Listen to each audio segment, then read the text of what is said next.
Hey, so can I start? Um, I hope you can see my presentation and I hope I'm audible. Okay, so as Marina said earlier, my name is Jagannath Bhatt. I work as a security analyst at Ernst& and Young. Um, I'll be asking a few questions.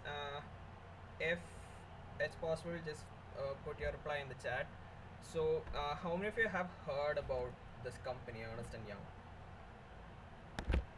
If you have, just put yes in the chat something.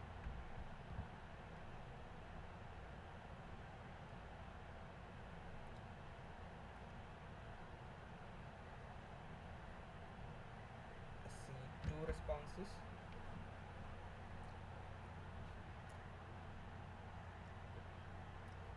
I wasn't expecting anyone to know the company. Wow. Okay, one no. Yeah, Ernst& Young is same as EY.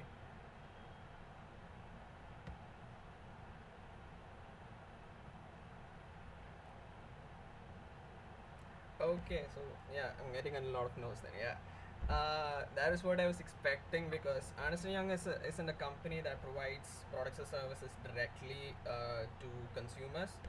Their customers are other businesses like Google or Microsoft.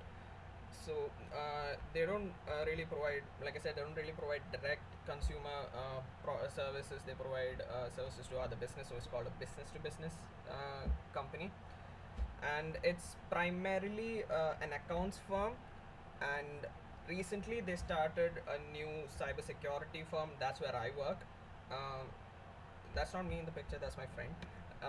But that's the office where I'm supposed to work, but because of the pandemic, I'm working from home. So I am a cybersecurity analyst, but I'm pretty new to the field. So if you ask me questions on cybersecurity, I won't be able to answer most of your questions. I'm not really. I'm a beginner. That's what I'm saying. I'm more comfortable. I'm more stronger with web and app development. I've developed a lot of websites and apps, mobile apps. So you can ask me questions on that. Other than that, the only thing I can uh, brag about a bit is I do know how to make videos, and I have two YouTube channels. Uh, so yeah, so if you have any questions on based on that, you can ask me. And before I start, move on to the rest of the talk, small disclaimer. Uh, I'm going to tell you about how I spent 4 years in BTech, but don't take it like that's how you should exactly do. You should exactly follow the steps that I followed. Okay, it may have worked out for me, but it may or may not work out for you. But I will give you a few guidelines that you should keep in mind if you want to, um, have a productive 4 years or join into a company like mine. Uh, Ernst& Young, I forgot to say this. Ernst& Young is a top four accounting firm, and it's quite popular among the corporate world. So I consider myself really lucky to get this job. It's not. It's not. It's a really hard opportunity to get. So yeah, and yeah, in some cases I am lucky. So uh, don't just take this whole talk and follow the same steps that I did. But there are some guidelines that you need to follow. So like I said earlier, most of the things that I did get is due to luck. But when I say luck, it's has some hard work behind it. So it's not entirely something that just happened to me. It is a balance of both preparation and opportunity. Like when the opportunity comes, you need to be able to utilize it. So moving on, first guideline, having loose goals. this is not some this is not an advice that most people will give. I'm guessing like you must have heard from a lot of people that you need to have a concrete goal, concrete direction where you have to head into. That's just because we live in a society that just expects us to have everything planned. Like you have, I'm sure a lot of you must have had some relative come up and asked you, school ain't and then saying what are you gonna do after college? What are your plans and all that? And if you tell them that you don't have a concrete plan, they're just gonna look at you in a weird way. So yeah, it's what I'm saying is it's okay to not have a plan, especially at this age. Uh, I would recommend that you try more stuff before you have a fixed plan, because I was a person who thought that I had a plan, I had a goal, I was going to achieve it, but after school, college, and all that, it kept on changing, and the goal that I had when I left school wasn't the goal that I have right now. So yeah, be open to change, be open to trying new things, and just for now just don't have like a concrete set of goals, because when I started out, I loved teaching, and I love the subject physics. This is around class 10, I guess. So I wanted to be a physics teacher. I really do love teaching. I still do, and I've taken numerous workshops during college. But however, things did change after class 10, because in class 11, there was this new kid who joined the class who made a website on Assassin's Creed, which was super popular at that time. So when he made the website and shared it to everyone in the class, he gained popularity. Like he became super popular just because he made a website on Assassin's Creed, and I was a bit jealous, and that's the reason why I started learning web design, because I thought if he can do it, then definitely I can do it as well. So I went to this website called w3schools.com. That's where I learned how to make websites. So if you are interested as well, please check out the website. It's still good. They keep their materials up to date. You have to read. So if you have to read a lot of things. It's not a video course, but it's really good for beginners. So that is how I started my journey into computer science. I didn't really mean to do that. In 11th, when I was given the choice to select a stream, I chose computer science only because I didn't like the other streams that was available. So it was just chance that I came into this, and once I came into the computer programming world, I fell in love with it, and I wanted to do it. That's what I wanted to do for the rest of my life. That's what I thought. So until class 10, I told my parents, like when in class 10 my parents were like forcing me to go to coaching classes for getting getting the engineering entrance, and I told them that I didn't want to, and I want to become a physics professor. But by in class 12, before the on the last week for the registration of the entrance exam, I told my parents that I want to become an engineer. I'm going to write the entrance test. Uh, they were happy because they preferred me to be an engineer than a teacher. So yeah, my plans changed then. So uh, this is a different story from most people, because in my class, whenever I ask people, they say they didn't really choose this stream. They the parents chose it for them, or that's what most people tell. So so most people who joined engineering, they like putting up this mask saying, yeah, it's fine, engineering is what I wanted, but most of them really didn't want this uh, what didn't choose the stream. So if you are one of those people, it's fine, because like I said earlier, you might change your plans once you are in the college. So let me go into how I spent my first year in college. I always kept my assignments on time. I was a really studious person. I always kept my assignments on time. I finished my labs on time. I studied hard, and because of that, I was able to get above average marks. And compare that to what others in my class did, uh, they kept their assignments somewhat on time.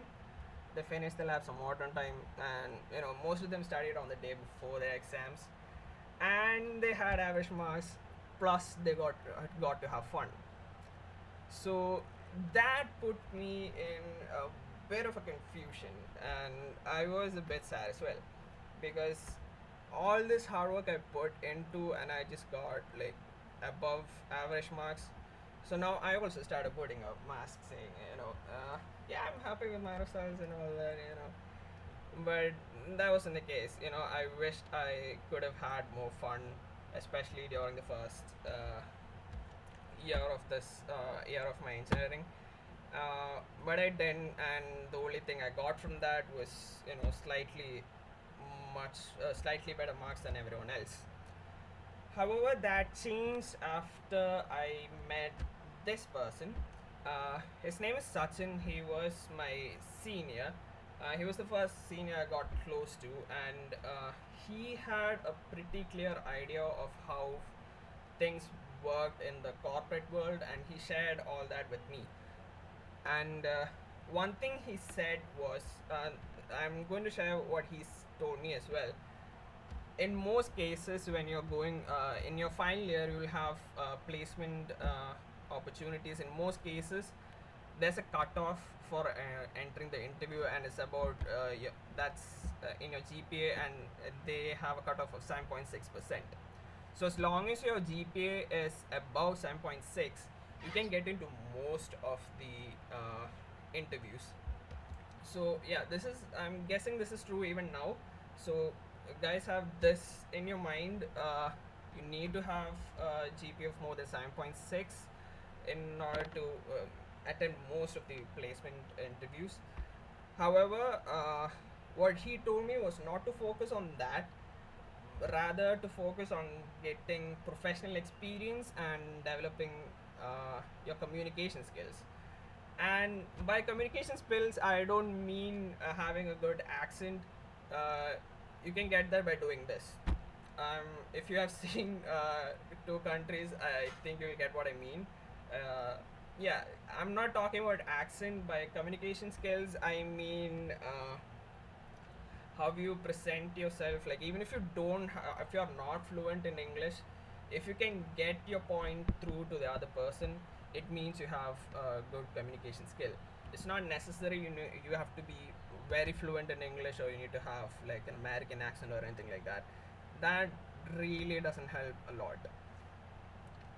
So yeah, so the two things you have to keep in mind is try to gain as much professional experience as possible, and also improve your communication skills. So after knowing that, the first thing I did was I stopped being that studious. I stopped taking academics super seriously. Until then, that was my first priority. But after that, I changed a bit.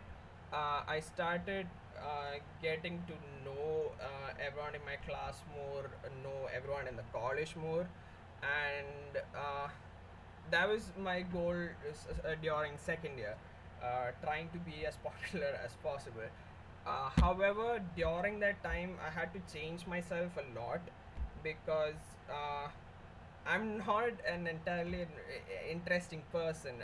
Most people didn't find me interesting, so I had to change myself in order to make myself interesting to most people. However, that approach did fail as well because it was so exhausting to put like make myself interesting and keep it like that. So that didn't last long as well. So after that, yeah. So again, I was putting up another mask where I present myself as an interesting person. So that just so that I can get to talk to a lot of people. However, I took off that mask because I was getting tired of it, and I wasn't really getting much benefits from it. So I took off a mask and I embraced my geeky self.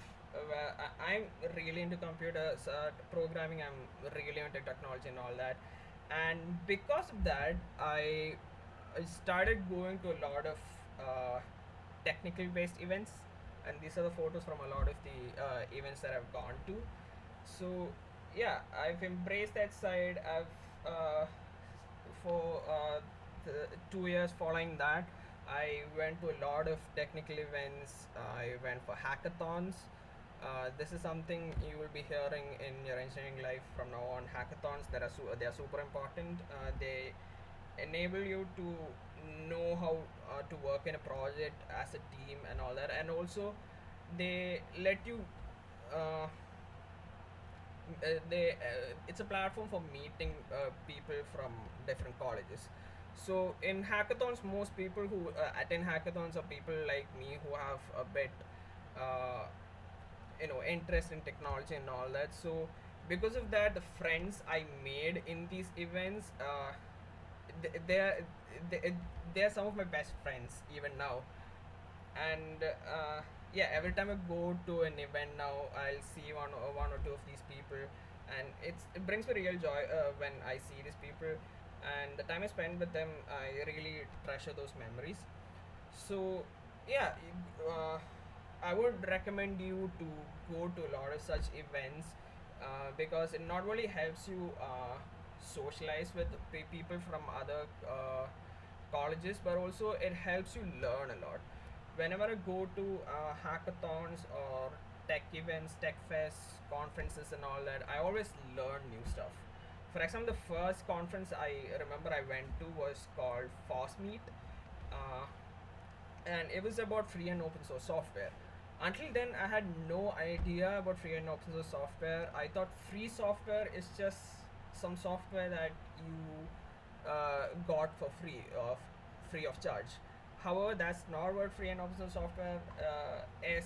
There's more to that, and after that event, I was so interested in free and open source software. I still am, and yeah, I got hooked into that world. So yeah, I recommend you to go to such events because you get to learn a lot of stuff, you get to meet a lot of people, and it's not just people, students from other colleges. You might also meet people who actually work in uh, big companies. So yeah, one of the communities I've joined was Tinker Hub, and some of the members of Tinker Hub are working professionals, or there are also founders of companies in that community. So being able to talk to these people, I was able to get an understanding of how exactly the corporate world works, and that's why I was able to know what skills I really need in order to go into the industry. So yeah, be open to opportunities. Whenever you get a chance to go to such events, go to such events. Uh, yeah, grab all the opportunities you can. Out of all these opportunities that I've taken, the three I would like to highlight are these: the developer student clubs, Tenga Hub Foundation, and my internship at EY. So first, let's talk about Developer Student Club. It is an initiative by Google, who their main objective was to teach students the skills that are relevant to the industry. So what they did was they chose a student from a college all around the world.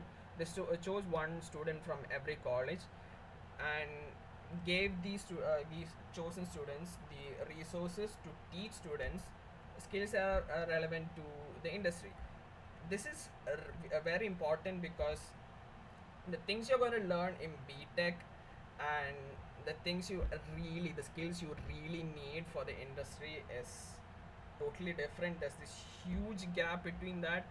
So uh, I thought this was a really good initiative by Google because I love teaching. I wanted to teach students in my college all the skills that I have, because like I said, after going to all these technical events, I had an idea of uh, what are the skills that are relevant to the industry, and I always keep myself updated. So yeah, I wanted to share that knowledge because I have done and I have worked for two startups during this time in my second and third year. I worked for two startups. The first startup I worked for, they asked me to learn a thing called Angular, because at that time Angular was a popular tool used by people for making websites, and they said you're not going to get a job if you don't know Angular. It is that important. So when I was working there, I learned Angular, and then next year there was a new tool that people use called Vue, and everyone was like, if you don't learn Vue, you're not gonna get a good job in web designing and all that. So I learned Vue, and then in my fourth year there was another thing called React. So my point is, technology keeps on changing. There is always a new technology that's coming up, and if you want to know which is the newest relevant technology, you need to go to such events. You need to talk to people, you need to find that out, and you need to learn. So you need to develop an attitude towards learning. Like you, whatever new thing comes, if you think it's relevant, you need to learn that.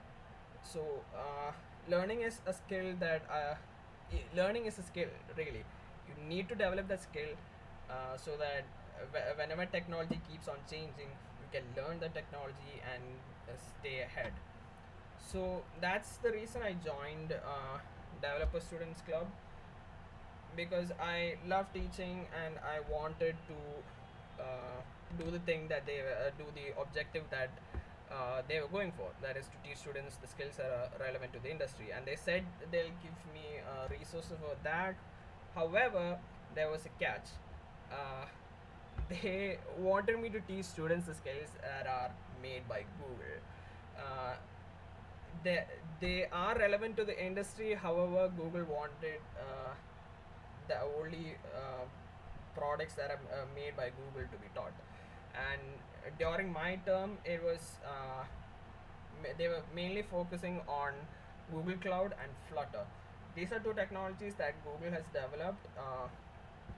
Google Cloud is a cloud service that they have, which I've used myself. It has a user friendly interface compared to the other cloud services that are available. However, most companies actually use Amazon or Microsoft. Google isn't really a relevant cloud service company. So yeah, there was that, and then there's Flutter. Flutter is becoming more and more popular nowadays. However, I guess React is much better. So these two technologies weren't that relevant, and another problem is, another challenge that I faced is I had to teach all these technologies to students who still, most of students who didn't know HTML, JavaScript, CSS. These are tools used for making websites, Linux, or Git. These three technologies are really important because HTML, CSS, JavaScript lets you make websites. Websites are one of the easiest software that you can build, and also once you make a website, you can make it available to everyone. You just have to share a link and they'll be able to see your website. So website is something really easy you can do. So if you can make a website, that's like a starting point for software development. If you know how to make a website, you can slowly move to app development or software development or anything like that. And the Linux operating system, cloud services mostly run on Linux. Our phones have Android, which runs on Linux. Only our laptops, most people use Windows. Only that doesn't run on Linux, but most of the cloud services run on Linux. Most companies depend on Linux. Linux is a really important kernel or operating system, and you need to know that if you want to be a successful software developer. And then there's Git. Git is a tool used by a lot of professional software developers. It enables people to work in a team even if you are in different locations. I'm guessing Git is much more relevant now due to the pandemic, since people are all working from home. So Git lets you work with different kinds of people from different backgrounds, sitting in different locations, and so Git is also an important technology. So yeah, consider this as another advice for you if you are looking to go into the software development field. You need to know these three things.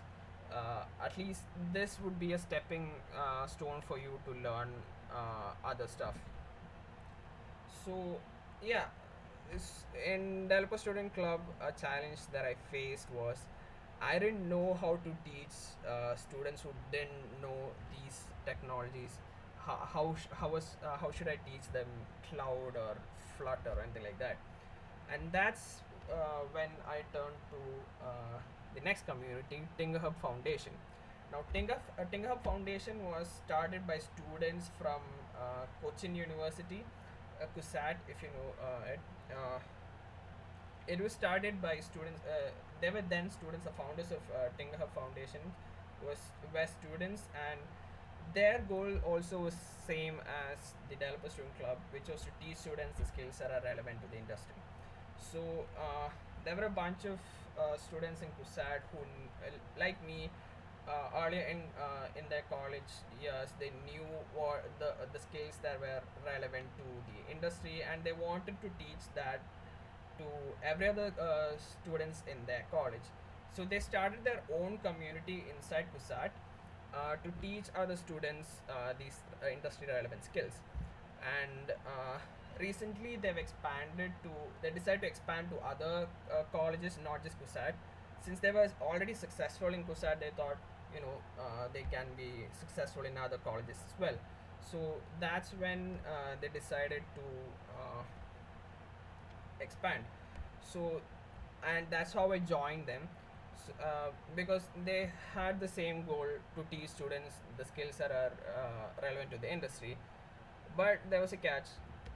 They actually do, right? Compared to Developer Student Club, they actually had that goal, and there wasn't any other goal that they had, like the skill should be especially in this area or developed by this company, nothing like that. So I joined Tinga Hub and started the Tinga Hub ASIT community now in our college. And the first event that I conducted was Intro to FOSS, uh, and that went really well. That was it is one of the workshops that I'm really proud of. It was for 2 days. And the first day I taught Git, and on the second day there was a talk by one of my seniors, Balu, who came and shared his experience about his time in engineering. And also through this workshop, I met these guys who are now some of my best friends. uh, the one in the corner is Marina. She's the current Tinker Hub lead, and the one in the center, Suraj, he is the chairman of Fossil. So yeah,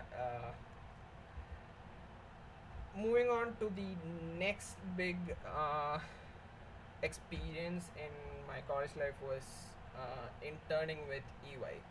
So EY came to college when I was in my third year to hire interns for 2 months of internship. So they said they were going to do some tests in our college, and they're going to give students tests, and based on that they'll have an interview. So the internship was for cybersecurity, and at that time I was really into web development, and I didn't have a big opinion about cybersecurity. So at first I didn't want to join this internship. I didn't want to do this. However, one of my professors said, it's a huge opportunity, or you don't want to miss it out. And you don't have to work there. It's just 2 months. After 2 months, you can decide whether or not you want to join there or not. So just because my professor was pushing me to do this, that's why I did this. I did the test. So for the test, they had standard aptitude tests like English, logical reasoning, and a bit of computer science. And there was another round as well. In the second round, they had more cybersecurity related questions where they gave situations like what will you happen if certain cybersecurity attack happened, like if your computer was hacked, what would you do after that, or how could you have prevented it. Those were the type of questions, and at that time I had an idea of cybersecurity. I wasn't into it, but I still had an idea of cybersecurity because uh, like I said earlier, I've went to events, I've talked to people, so from that I knew I had an idea about how cybersecurity worked. I had an idea, and it was purely based on that. I was able to get the interview for get into the final interview round.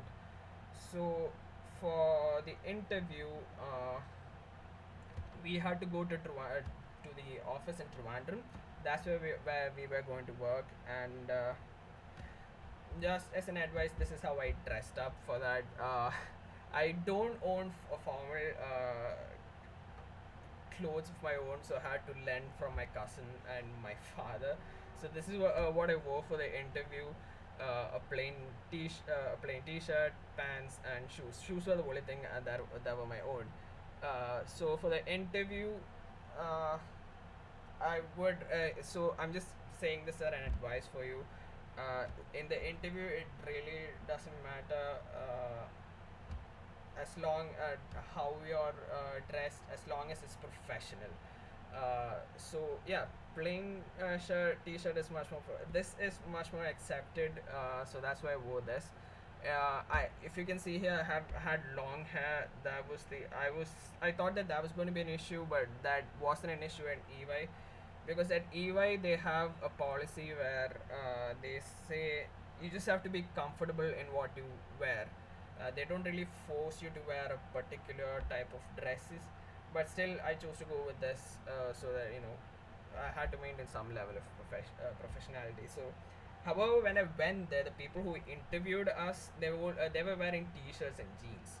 So they were really casual. So yeah, in EY they're not that strict about wearing formal dresses. Most of the people who work there wear like casual dresses. They were like t-shirts and jeans or shirts and jeans, whatever. So yeah, the interview went well, and I'll give you an overview of how the interview went. So there were two rounds for the interview. The first round was a technical round where they ask you questions more related to the job, and then there was an HR round where they ask about your personality and all that. So in the technical round, I was interviewed by two people who are already working in their office, and yeah, they first read my resume. So this is the resume. I cannot stress enough how important it is. Resume is the important thing that you need to have by the end of your engineering life. So resume is the first thing that every company's ask from you, and you need to have an updated resume with you all the time. So I recommend you start now. And yeah, they went through my resume and they saw that I had worked in other companies as a web developer. So they asked me questions based on that. They didn't ask me questions about cybersecurity and other stuff like how do you hack mobile apps, or how do you hack networks and all that. They only asked me cybersecurity questions related to web development, because they knew I had already, from my resume, it was clear that I was interested in web development. So, eh, the having a good resume benefited me a lot, because everyone else who attended the interview who didn't show a clear interest in the resume, they asked all sorts of stuff from different domains in cybersecurity, and they had trouble answering. However, for me, they only asked about my experience with web development, what do I know about security of websites and all that. So, yeah, it went really well for me, and I have to thank uh, my resume for that. Yeah, they only asked me questions based on my resume. They also asked about the companies I worked for before, and that was it.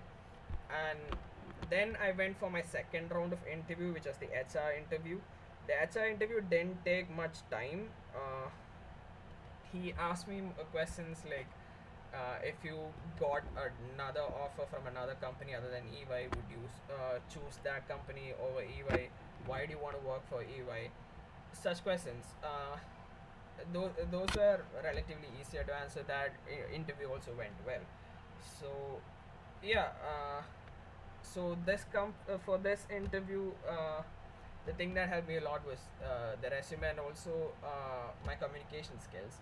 So yeah, do develop especially in AI. They look at the two most important thing they look at is how you present yourself visually and also your speaking skills. So if you are dressed properly, they do look at that. Like you need to look good in what you're wearing. That's what I meant. And also, do you talk properly? You need to be able to communicate well, especially in EY where all people working in EY at some point or the other will have to talk to the customers directly. So they're looking for people who can communicate well, who can get the points across well, who can talk properly to the customers and make sure that the customers return to EY. So those two things were really important, and since I had already developed, I was already comfortable talking to people and all that. I was already comfortable in the interviews because like I said, I've worked with other companies before. That's why I was able to get into EY easily. So yeah, for the final interview, there were 7 people from Adi Shankara, and out of that, 3 of us got the internship. We worked there.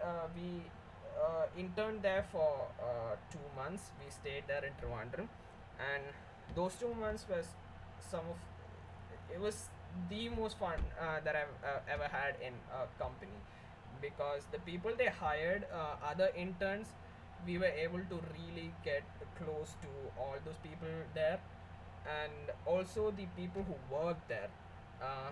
EY has this specialty about EY, if you can say it like that, where you cannot really recognize who is the manager, who's the senior manager, or anything like that. Everyone is really friendly to you. There's no you don't realize the hierarchy there, and also the way the office is set up, you won't really know who's who, because there's no particular place where the manager sits or where the senior manager sits, anything like that. It's an open office, you can sit wherever you want. And like most of the time when we're in the office, we are sitting next to our seniors, and because of that, we were also able to learn from them really well, because whenever we had a doubt, we could just ask the person sitting nearby, like if the person sitting nearby is a senior.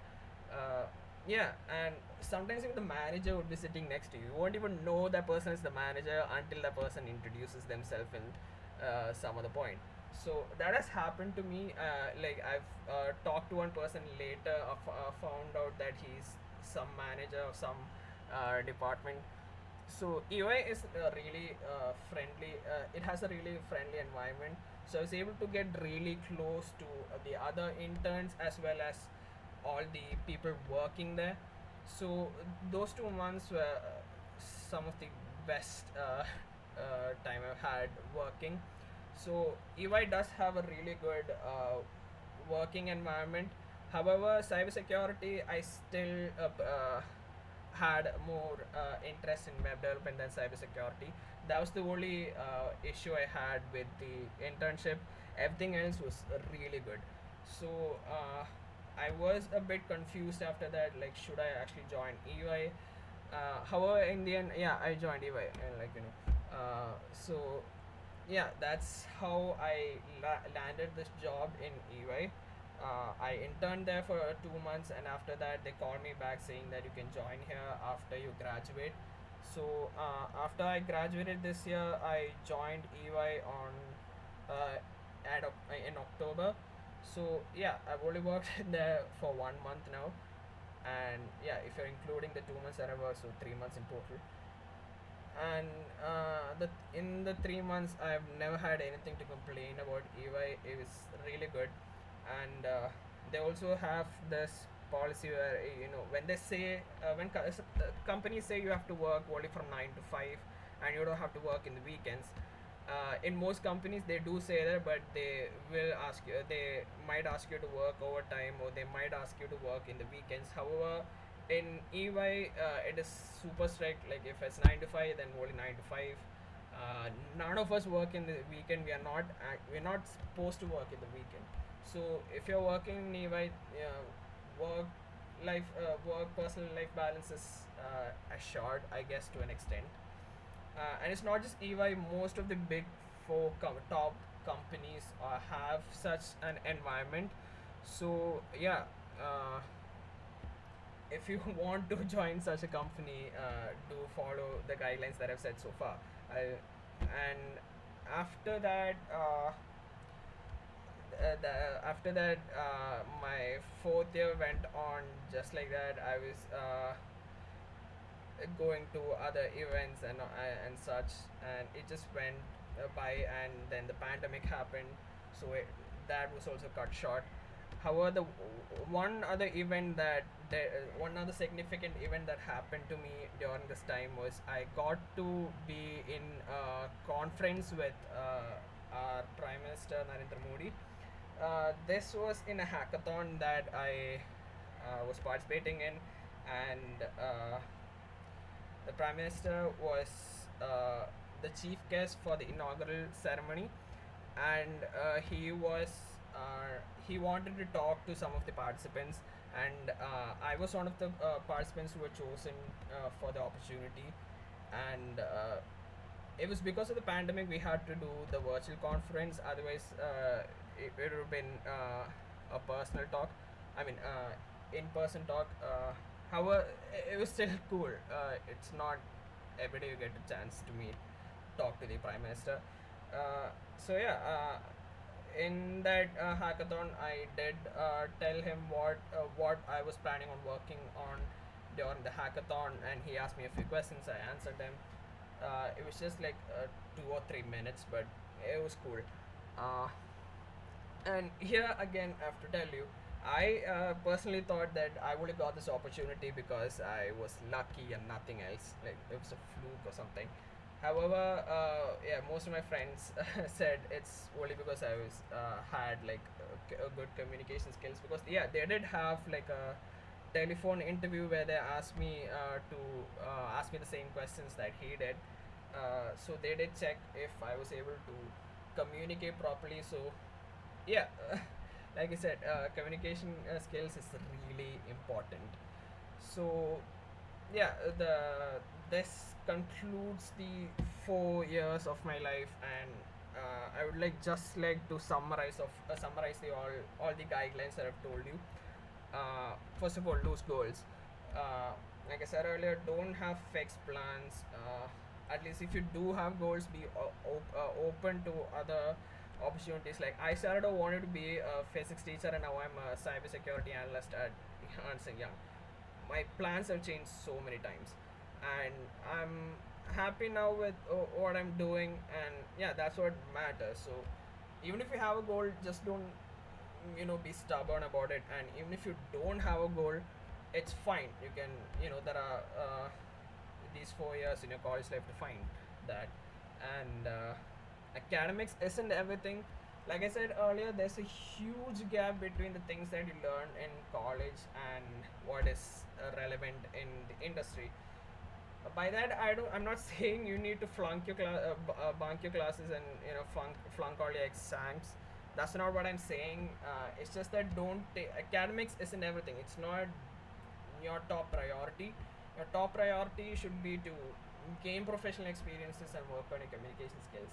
I cannot stress this enough. This is really important because, like I said earlier, the reason I was able to ace the interview at EY is because I had prior professional experience that I had written on my resume, and that's why they only asked questions based on that. So the interview went well, and also because I had good communication skills, I was able to convey my points to them properly. So next thing, be yourself. Uh, like I said in the beginning, I was trying to be someone else to gain more friends and all that. However, only when I became myself that I've found like actually good friends, and I was able to navigate through all these opportunities that I had. And yeah, be yourself and be open to opportunities. Uh, Go for all these technical events, like if it's something that interests you, or even if it isn't something that interests you, you can go with your friends. If you go with your friends, then it might not be as that bad. uh, so yeah, be open to opportunities. Like cybersecurity, whenever like I said earlier, cybersecurity wasn't something that I was actually interested in. Only after going to the internship did I develop some sort of interest in it, and now I have a job in cybersecurity. So that was only because I chose to go for that, even though I didn't really like it. And then develop your learning skills. Like I said before, technology keeps on changing, and if you want to stay ahead, like if you want to stay relevant in the industry, you need to be able to learn the new technologies that are coming up. So in cybersecurity is not a field that is like that has been there for a long time, or at least people haven't been talking about cybersecurity for a long time. They've only talking recently, after all the Facebook data privacy and all that. That's when people started talking a lot about cybersecurity. So the advantage of that is there aren't a lot of experts. So if you're joining a field like cybersecurity right now, you can be the next expert. It's going to be really easy because there aren't a lot of research that is done in cybersecurity. So there are a lot of opportunities. There's a demand for cybersecurity experts. So yeah, if it's not just cybersecurity, there are other departments like uh, data science, blockchain, and all that. So now I might be saying all these things by the end of your college life. It might be something else. So yeah, go to all these technical fests and keep yourself updated with all these things, so that by the end of your engineering student engineering life, you know what to choose. You know what is relevant. At least you have an idea of what to do. So and yeah, have fun. This is the only one thing that I wish I knew earlier, because in the beginning of my college life, like I said, I took studies really seriously, and yeah, I do regret not taking more time to spend with people in my class and everyone else. So yeah, do have fun, but find a balance. You need to do your academics, uh, get, do everything I said in this, but have fun as well. So yeah, good luck. And yeah, that concludes my talk. If you have any doubts, please ask. You can either ask in the chat, or better just open your mic and ask.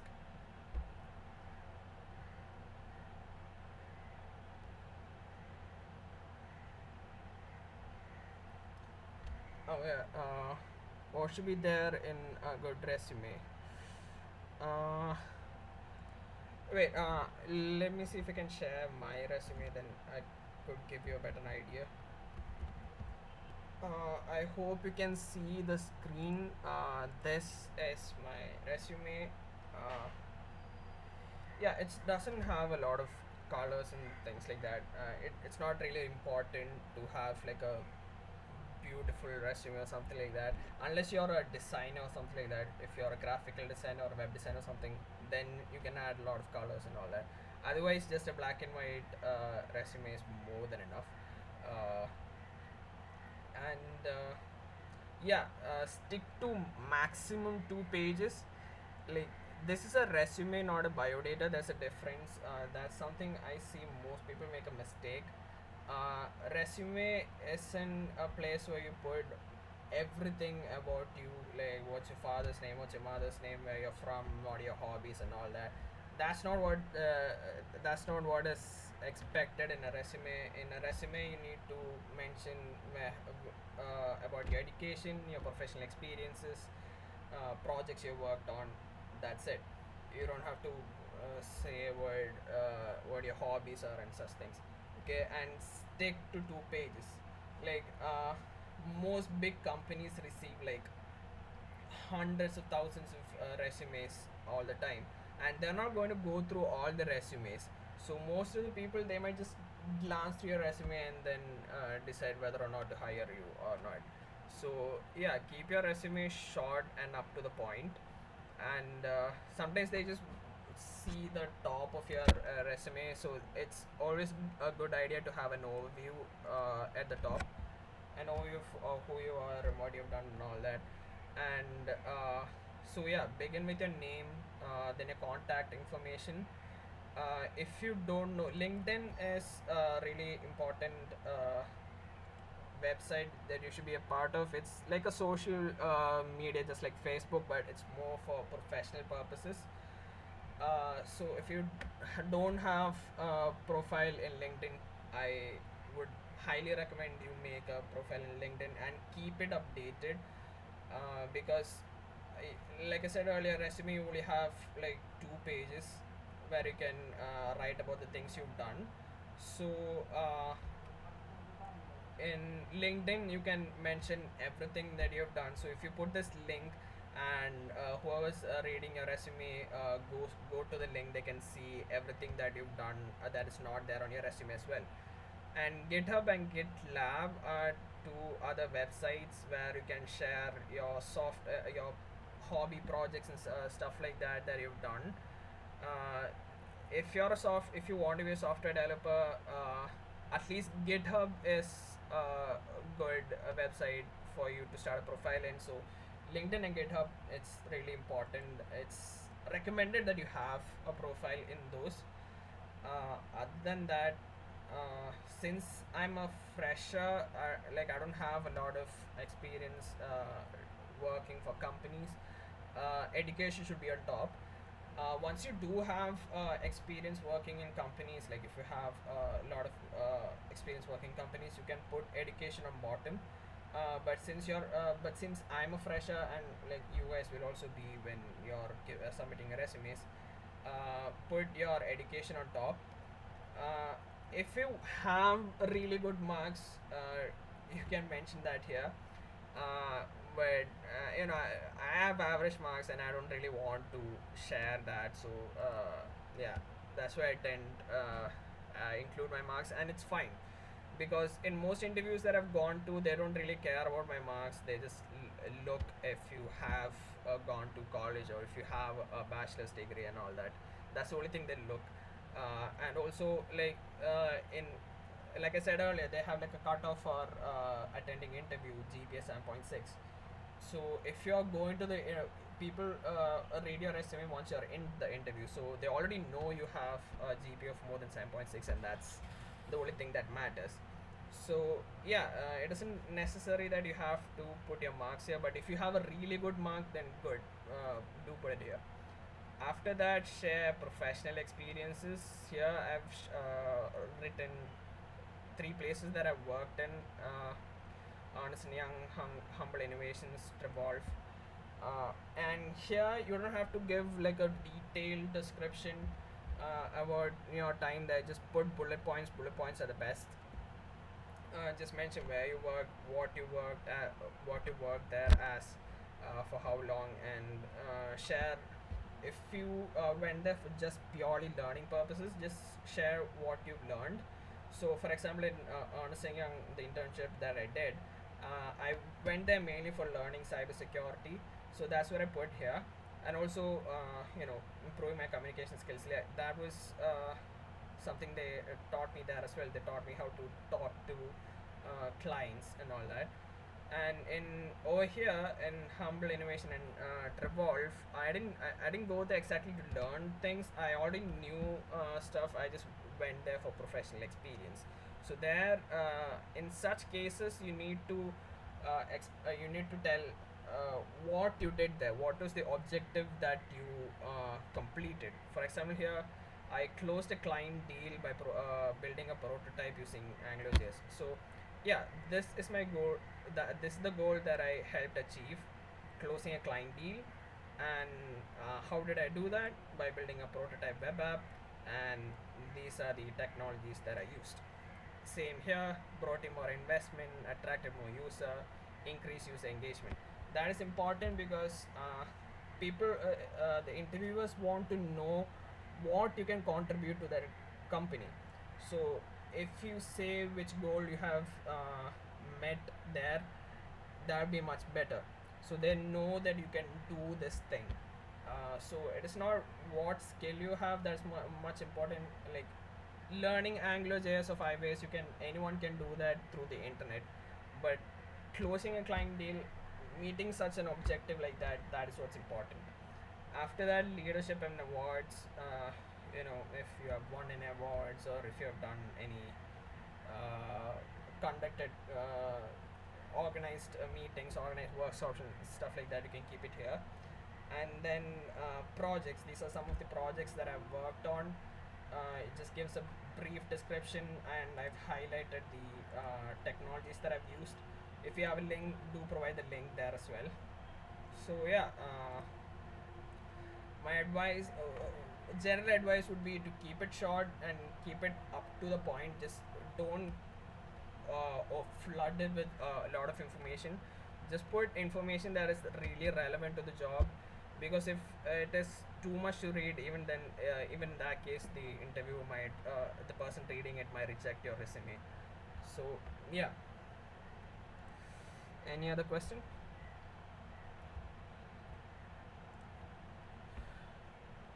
Uh,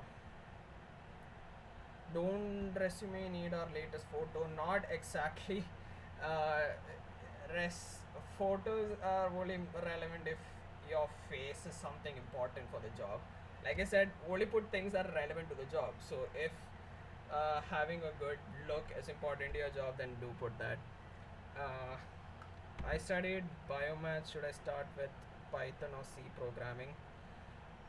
um, Both are good. It doesn't really matter which you start with. Most of the programming languages are basically the same. uh, it's just you have to master the concept. So I just recommend you choose one of them and go with it. However, Python is more relevant to the industry right now, and C programming is comparatively easier, and it has if you're learning C programming, then you can really get a hang of all the data structures and programming paradigms and all that. You can get into the details of the basic stuff. Whereas in Python, it's those basic stuff are a bit loose and harder to understand. However, Python is much more relevant. I would recommend you learn both, but starting anything, you can start with anything. It's fine. Yes, while applying for any job, should I be worried about my GitHub profile? It's best if you have a GitHub profile and if you have some projects in it.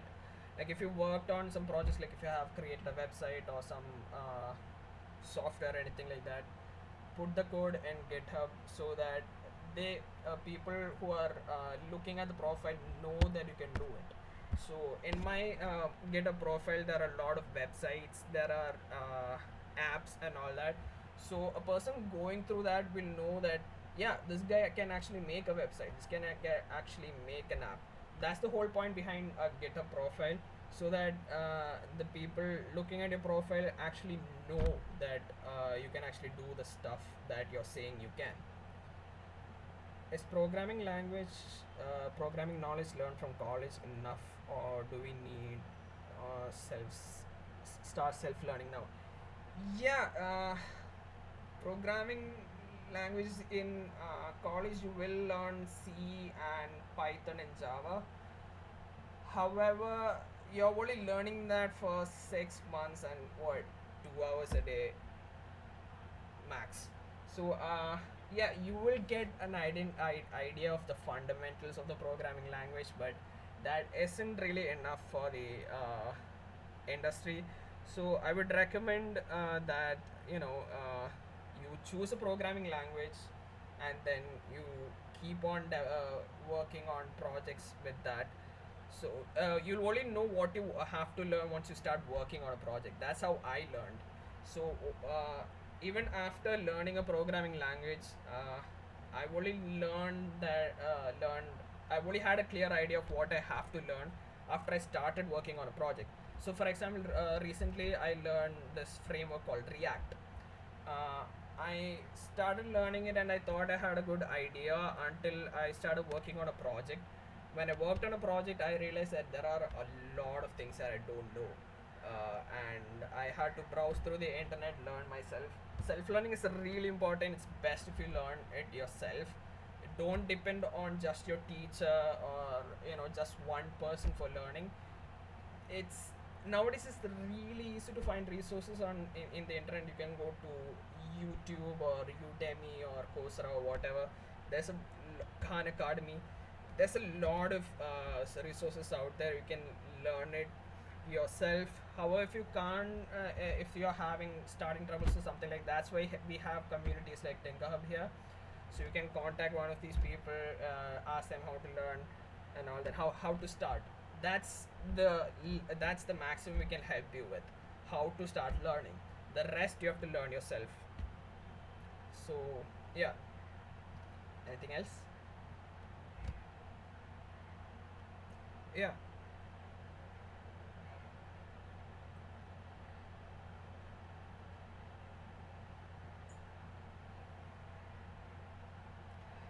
Okay, for that, yeah, I have one of my cousins actually work in EY, and she has told me a great deal about EY, and she has given me an overview of the cybersecurity department, and I know that EY cybersecurity department is like really advanced.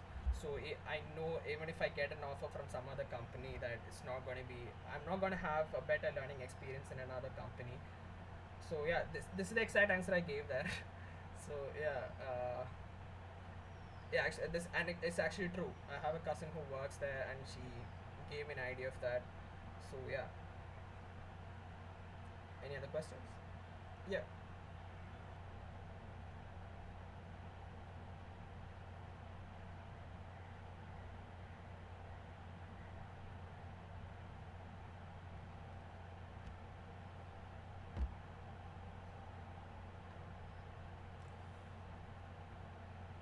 Thank you for listening to the talk, and good luck.